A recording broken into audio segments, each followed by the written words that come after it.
Hello student, good morning, good afternoon, good evening. जो जब कहीं भी इस वीडियो को देख रहा है उसके according CA final theory class second class में मैं आपका दोस्त, आपका होस्ट मोनेश आपका मोस्ट वेलकम करता हूं। हम दो थियोरेटिकल चैप्टर खत्म कर चुके हैं, पहला स्टार्टअप और दूसरा सिक्योरिटाइजेशन, और आज हम लोग स्टार्ट करने वाले हैं रिस्क मैनेजमेंट। तो आइए स्टार्ट करते हैं। तो गाइस, ये रिस्क मैनेजमेंट जो चैप्टर है ये एक्चुअली थोड़ा प्रैक्टिकल और थोड़ा थियोरेटिकल है। तो अभी हम जो इसमें डिस्कस करने वाले हैं वो हमारा थियोरेटिकल पार्ट होगा। प्रैक्टिकल पार्ट को हम लोग यहाँ डिस्कस नहीं करेंगे।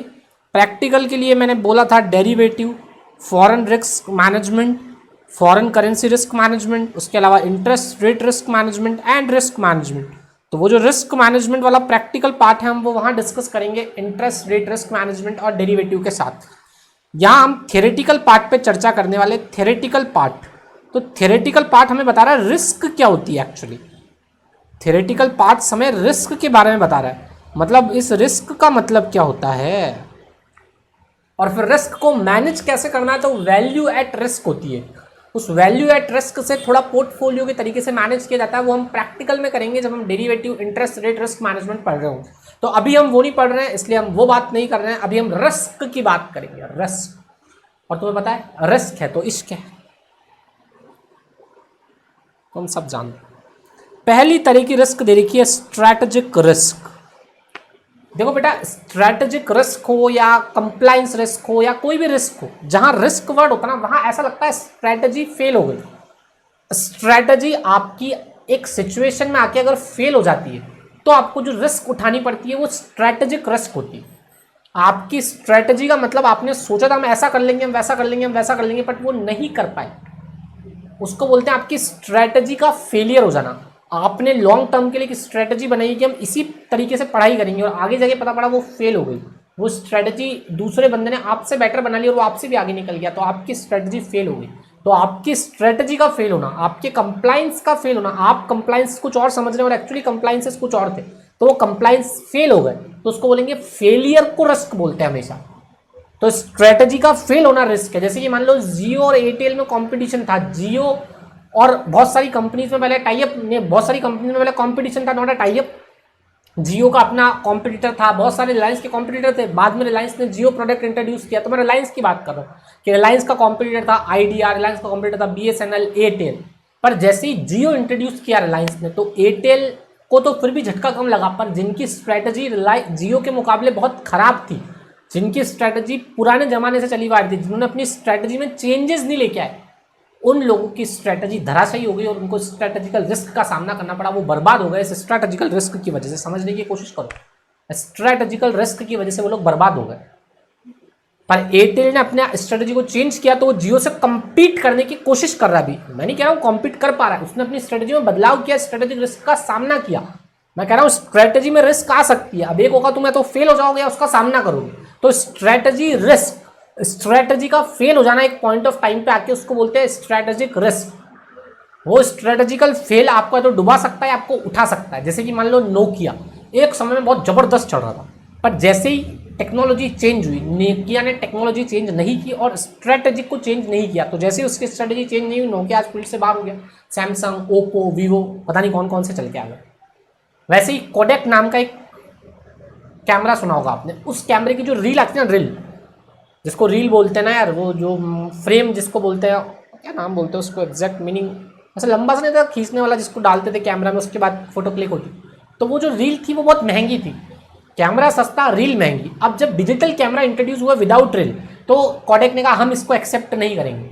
तो कोडेक को लगा डिजिटल मार्केट में नहीं चलेंगे डिजिटल कैमरा, पर डिजिटल मार्केट कैमरा इतने जोरदार चलेगी आज फोन के साथ भी कैमरा आता है और कोडेक का नाम गायब हो गया।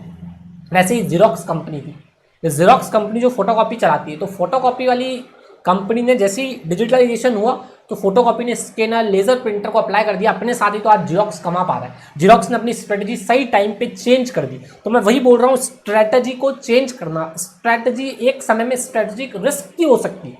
जब मार्केट में चेंजेस आएंगे, जब ग्लोबलाइजेशन होगा, तो हो सकता है आपकी जो स्ट्रेटजी है वो खराब हो जाए, आपकी स्ट्रेटजी में रिस्क आ जाए, आपकी स्ट्रेटजी फेल हो जाए। बिकॉज या तो आपने स्ट्रेटजी को चेंज को अडॉप्ट नहीं किया, या फिर आपने क्या नहीं किया होगा, या तो आपने स्ट्रेटेजिकल चेंज को अडॉप्ट नहीं किया, तो आप रिस्क बाहर हो जाओगे हमेशा। आपने स्ट्रेटेजिकल चेंज को अडॉप्ट किया तो आप हो सकता है कॉम्पिटिशन में बने रहो, तो ये स्ट्रेटेजिकल रिस्क किसी भी इंडस्ट्री को किसी भी समय फेस करनी पड़ सकती है। जरूरी नहीं है आप जो स्ट्रेटेजी बना के काम कर रहे हो वो बेस्ट स्ट्रेटेजी है, वो कभी भी रिस्क की हो सकती है। तो यही बोल रहा है स्ट्रेटेजिकल रिस्क आने पे आपको समझना है स्ट्रेटेजिक रिस्क होती क्या है। सामने वाला कॉम्पिटिटर आपसे बेटर स्ट्रेटेजी लगा के आपके मार्केट शेयर को कैप्चर कर ले, उसको बोलते हैं स्ट्रेटेजिक रिस्क।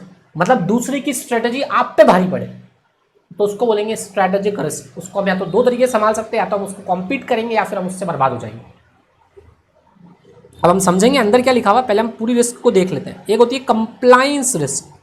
अगर हमारी इंडस्ट्री उस पर कंपनीज एक्ट लगता है, अब उस पर हो सकता है महाराष्ट्र गवर्नमेंट का एक्ट लगे, अगर हमारी इंडस्ट्री राजस्थान है तो राजस्थान गवर्नमेंट का एक्ट लगे, अगर हमारी इंडस्ट्री कहीं और है तो वहाँ का एक्ट लगे।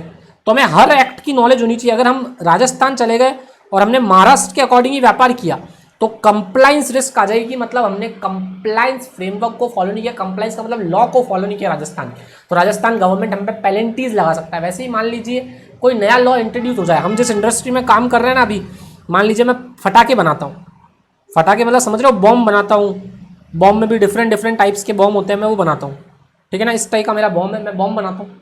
अब गवर्नमेंट ने बॉम्ब पे बैन कर दिया कि आप बॉम्ब नहीं फोड़ सकते हो दिवाली पर। तो जब दिवाली पे बॉम्ब नहीं फूटेंगे तो गवर्नमेंट ने लॉ को चेंज कर दिया। गवर्नमेंट के लॉ के चेंज करने की वजह से मेरे को कंप्लायंस रिस्क उठानी पड़ी, बिकॉज अब लॉ चेंज हो गया। तो उसको बोलेंगे कंप्लायंस रिस्क आपको उठानी पड़ सकती है, इसलिए आपको लॉ का कंप्लाई करना जरूरी है। नहीं करोगे तो कंप्लायंस रिस्क आपके जीवन में आ सकती है, उसकी वजह से पेनल्टीज लगेगी। Okay sir. इसके बाद सर एक ऑपरेशनल रिस्क होती है।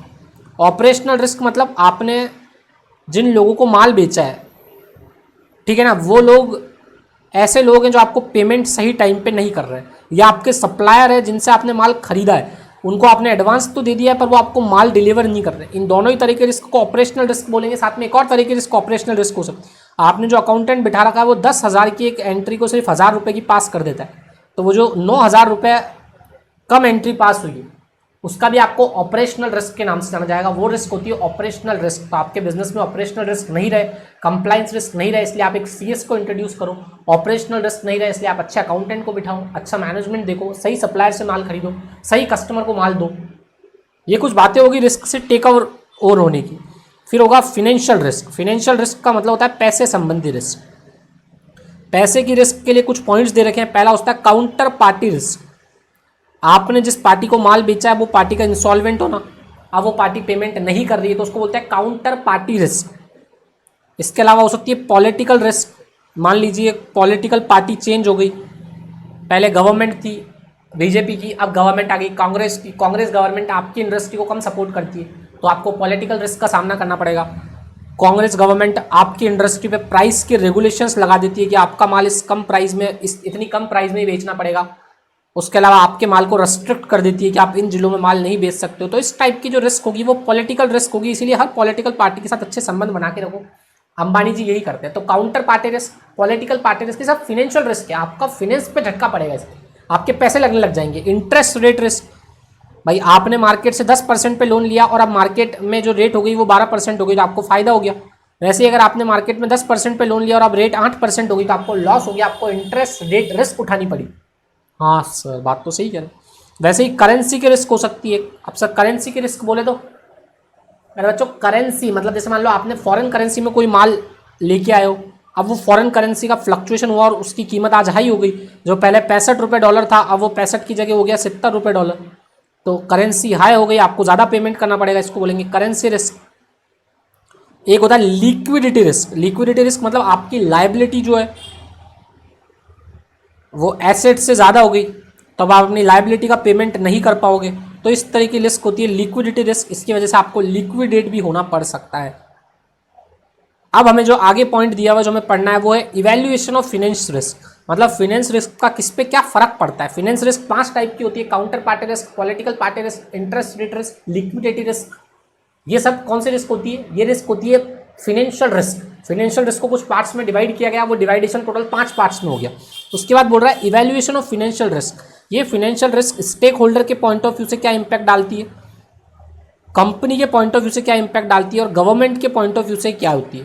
तो हमने कहा स्टेक होल्डर के पॉइंट ऑफ व्यू से क्या बात होगी, तो हमने कहा देखो स्टेक होल्डर हम में पैसा लगाते हैं। स्टेक होल्डर का मतलब इक्विटी शेयर होल्डर। तो इक्विटी शेयर होल्डर ने हमें पैसा दिया है, क्यों पैसा दिया है, ताकि हम बिजनेस को अच्छे से चलाएं। समझ रहे हो ना, इक्विटी होल्डर ने हमें पैसा क्यों दिया, ताकि हम बिजनेस को अच्छे से चलाएं। और अब हम उनके पैसे को ढंग से यूटिलाइज नहीं कर पा रहे, मान लो, समझ रहे हो। Business has equity share holder and the view of finance gearing ratio, debt equity ratio, capital structure of company, risk event. अब वाइंडिंग अप भी हो सकता है, मान लो कंपनी ने इक्विटी होल्डर को पैसा देना पड़ता है वाइंडिंग अप की समय, उन्होंने पैसा दिया था कि आप बिजनेस को अच्छे चलाओ और उनके पैसे में वैल्यूएशन बढ़े आपकी कंपनी का, तो स्टेक होल्डर को फायदा हो, इक्विटी होल्डर को फायदा हो। बट आपने तो आपकी बैलेंस शीट में डेट ज़्यादा बढ़ा दी, इक्विटी कम है और डेट ज़्यादा है, मतलब आप बहुत रिस्की काम कर रहे हो। अब अगर आपकी कंपनी वाइंडिंग अप होगी तो पहला पेमेंट किसको होगा, डेट को, तो इक्विटी को पैसा कम मिलेगा, तो इक्विटी को रिस्क है। इसको बोलते हैं इक्विटी होल्डर पे फाइनेंशियल रिस्क का क्या इंपैक्ट होगा, मतलब इक्विटी को पैसे कम मिलेंगे क्योंकि आपने डेट ज्यादा उठा रखे हैं। तो इक्विटी के पॉइंट ऑफ व्यू से फाइनेंस रिस्क क्या होती है, तो फाइनेंस रिस्क इक्विटी के पॉइंट ऑफ व्यू से होगी कि डेट इक्विटी रेशियो अगर आप चेंज करोगे तो इक्विटी को झटका लगेगा।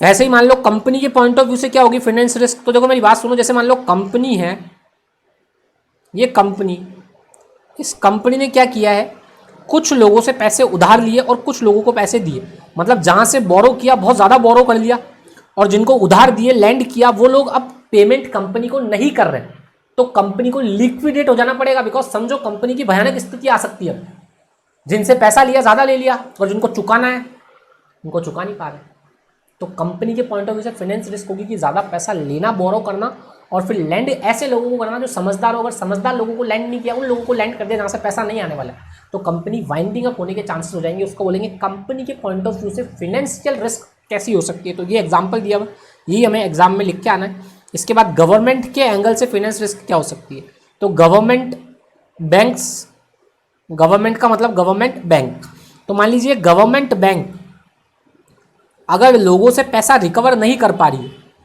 तो गवर्नमेंट बैंक्स में लोग पैसा रखना बंद कर देंगे। बिकॉज बैंक में लोग पैसा क्यों रखते हैं, क्योंकि ट्रस्ट है कि बैंक उनका पैसा वापस लौटा देगी। तो बैंक ने जिन लोगों को पैसा दिया है उन लोगों से बैंक नहीं ले पा रही है, तो बैंक क्या वो ट्रस्ट निभा पाएगी या उन लोगों को पेमेंट कर पाएगी जिनसे बैंक ने लिया, नहीं कर पाएगी, तो बैंक का दिवालिया होना घोषित कर दिया जाएगा। तो बैंक अगर दिवालिया होती है तो ये गवर्नमेंट के लिए रिस्क है, फाइनेंस रिस्क, कि अब लोग बैंक पे विश्वास नहीं करेंगे, बैंक पे विश्वास नहीं करेंगे तो जीडीपी गिरेगी, जीडीपी गिरेगी तो ग्रोथ कम होगी, ग्रोथ कम होगी तो सरकार का नाम खराब होगा और गवर्नमेंट को फाइनेंस रिस्क का सामना करना पड़ेगा, पैसे की कमी का सामना करना पड़ेगा। फॉरेन गवर्नमेंट भी गवर्नमेंट को पैसे नहीं देगी, क्योंकि जब आपकी बैंक्स बुरा परफॉर्म करती है तो फॉरेन तक आपकी इमेज खराब होती है, आपका पेमेंट बंद हो जाता है। तो इसको बोलते हैं evaluation of finance risk. 3 different point of view से समझा, स्टेक होल्डर के पॉइंट ऑफ व्यू से, गवर्नमेंट के पॉइंट ऑफ व्यू से, और तीसरा पॉइंट ऑफ व्यू हमने लिया था कंपनी का पॉइंट ऑफ व्यू। ये समझने के बाद हम बोल रहे हैं सीधा वैल्यू एट रिस्क की तरफ बढ़ते हैं। मैंने कहा वैल्यू एट रिस्क एक प्रैक्टिकल टॉपिक है, तो हम उसे प्रैक्टिकल टॉपिक में समझेंगे। तो मतलब हमें थियोरेटिकल टॉपिक में इतना ही समझना था, एक स्ट्रेटेजिकल रिस्क होती है, एक कंप्लायंस रिस्क होती है, एक फाइनेंस रिस्क होती है। एक फाइनेंस रिस्क में 5 टाइप की रिस्क होती है, वो 5 टाइप की रिस्क हमें पढ़ी। 5 टाइप की रिस्क पढ़ने के बाद हमने देखा इवैल्यूएशन कहाँ से हुआ इस फाइनेंस रिस्क का। तो इवैल्यूएशन फाइनेंस रिस्क का 3 मैटर्स में हो सकता है, स्टेक होल्डर के लिए, गवर्नमेंट के लिए और कंपनी के लिए। इन तीनों के एंगल से हमने फाइनेंस रिस्क को और समझा। इस तरह से हमारा पूरा टॉपिक हमने रिस्क का समझा। अब मैं एक एक पॉइंट को डिटेल समझाऊंगा, एक एक पॉइंट में जो लैंग्वेज लिखी हुई है वो 2-2 3-3 लाइन हम पढ़ने की कोशिश करेंगे, एक एक 2-2 एग्जाम्पल पढ़ेंगे। मैंने ओवरव्यू पूरा दे दिया है, हेलीकॉप्टर व्यू रिस्क मैनेजमेंट का खत्म हो चुका है। जो प्रैक्टिकल पार्ट है वो वैल्यू एट रिस्क, और वैल्यू एट रिस्क हम प्रैक्टिकल में समझेंगे। तो थ्योरेटिकल जितना पार्ट मेरे को बताना था उतना मैं बता चुका हूँ। 1 मिनट का ब्रेक लूंगा, जो मैंने पहले बोला उसको रिवाइंड कर लो, फिर हम आगे स्टार्ट करते हैं। तो गाइज 1 मिनट का ब्रेक हम खत्म करते हैं। अब हम एक एक पॉइंट को एनालिसिस करते हैं, पढ़ने की कोशिश करते हैं। देखो पहला पॉइंट है स्ट्रैटेजिक रिस्क। तो स्ट्रैटेजिक रिस्क में क्या लिखा हुआ है, successful business always need a comprehensive and detail business plan. सही बात है, एक बिजनेस के पास प्लान होना बहुत ज़रूरी है। अगर ढंग का प्लान नहीं है तो वही आपकी जो रिस्क होगी वो स्ट्रैटेजिक रिस्क की ओर आपको लेके जाएगा। इसके बाद बोल रहा है कि everyone know that the successful business is need a comprehensive and well thought out of business plan, but it's also the fact life that if things change, अगर आपकी थिंग्स चेंज हो जाती है तो आपके पास बेस्ट प्लान होना चाहिए उस थिंग चेंज होने पर भी। भाई मार्केट में सिचुएशन बदलेगी तो भी आपके पास बेस्ट प्लान होने चाहिए आपके पास। अगर आपके प्लान उस मार्केट के समय आउटडेटेड हो जाते हैं तो बात ही खत्म हो जाएगी। यही लिखा हुआ है, best laid plan can become an outdated if cannot keep pace with the latest trend, तो फिर आप बाहर हो जाओगे। इसीलिए एक एग्जांपल दिया हुआ है, we can take an example of Kodak. पहले हमें ऊपर इतनी सी बातें समझा देनी चाहिए कि सबके पास, बिजनेस के पास एक प्लान होना चाहिए। प्लान ऐसा होना चाहिए कि मार्केट में कंडीशन चेंज होने के पास भी वो आउटडेटेड ना हो। अगर वो आउटडेटेड हो जाएगा तो फिर मार्केट से आप बाहर हो जाओगे, उसे स्ट्रैटेजिक रिस्क बोलेंगे। इसमें कोडेक का एग्जाम्पल है।